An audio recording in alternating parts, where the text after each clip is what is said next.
ইতিকাফ বলতে আসলে কোন ইবাদতটাকে বলা হয়? বিসমিল্লাহ, আলহামদুলিল্লাহ, ওয়াসসালাতু ওয়াসসালামু আলা রাসূলিল্লাহ ওয়া আলা আলিহি ওয়া আসহাবিহি ওয়া মান ওয়ালা। ইতিকাফ একটি ইবাদত যেটি মসজিদকে কেন্দ্র করে একজন মুসলিম পরিপালন করে থাকেন। ইতিকাফের একটা শাব্দিক অর্থ আছে, সেটি হচ্ছে মসজিদের চার দেয়ালে নিজেকে আবদ্ধ রাখা। এটা হলো শাব্দিক অর্থ। মসজিদে বা কোনো বিষয়ের প্রতি আগ্রহ পোষণ করা বা কোথাও অবস্থান করা, এটা হলো ইতিকাফের মূল অর্থ। আর ইতিকাফের শারঈ অর্থ হচ্ছে লুজুমুল মসজিদ বেনিয়াতুল ইবাদাহ, ইবাদতের নিয়তে মসজিদে অবস্থান করা এবং অবিরামভাবে অবস্থান করা, মসজিদ থেকে বের না হওয়া।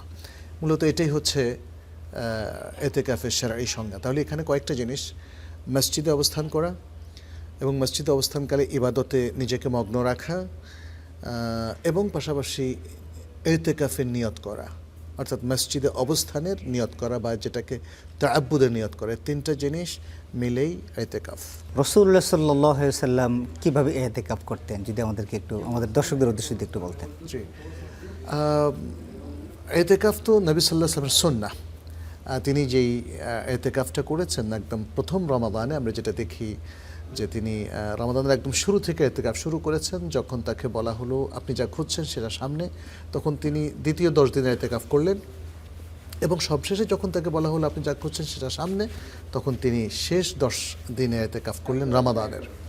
এবং এরপর থেকে তিনি প্রতি বছর রমাদানের শেষ 10 দিনে ইতিকাফ করতেন, এবং যে বছর তিনি মারা যান তার আগের যে রমজান, সে রমজানে তিনি 20 দিনে ইতিকাফ করেছিলেন। তো এটা হচ্ছে নবী সাল্লাল্লাহু আলাইহি ওয়াসাল্লামের ইতিকাফের মানে স্ট্রাকচার। এবং তিনি যে ইতিকাফগুলো করেছিলেন বিশেষ করে রমাদান মাসে এবং মসজিদ ভিত্তিক। এর আগে তিনি মসজিদুল হারামে মক্কি জীবনে ইতিকাফ করেছেন বলে জানা যায় না। তার সমস্ত ইতিকাফই ছিল মদিনায়। আর যেহেতু তিনি কখনোই ইতিকাফ মিস করেননি, একবার তার রমাদানের ইতিকাফ মিস হয়েছিল। সেটা ছিল যখন তিনি আয়েশা রাদিয়াল্লাহু তাআলা আনহাকে তিনি অনুমতি চাওয়ার পরে তাকে অনুমতি দিলেন ইতিকাফ করতে। তিনি একটা ছোট্ট তাঁবু করলেন পেছন দিকে মেয়েদের জায়গায়, এবং তারপরে আরেকজন স্ত্রীও তার অনুমতি নিলেন।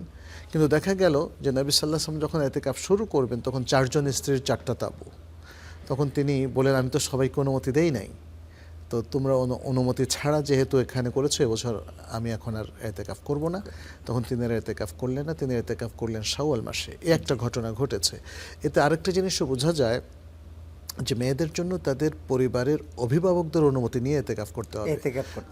তিনি যদি অবিবাহিত থাকেন তাহলে বাবার অনুমতি লাগবে, আর তিনি যদি বিবাহিত হন তাহলে স্বামীর অনুমতি নিয়ে। আবার এই জায়গায় আরেকটা জিনিস আমি বলি, সেটি হচ্ছে একজন পুরুষ যখন ইতিকাফ করবেন তাহলে 10 দিন তিনি কিন্তু সংসারে আর যাবেন না, তিনি বাসায় যাবেন না, একদম মসজিদেই তিনি অবস্থান করবেন। তাহলে এই 10 দিনে তার যদি খুব জরুরি কোনো কাজ থেকে থাকে বাসায়, সেটা কিন্তু তিনি আগে থেকেই সেরে ফেলবেন। এবং বিশেষ করে যেমন অসুস্থ বাবা মা কিংবা খুবই অসুস্থ স্ত্রী কিংবা সন্তান, এদেরকে এই অবস্থায় খুব বেসামাল অবস্থায় রেখে তিনি ইতিকাফে যাবেন।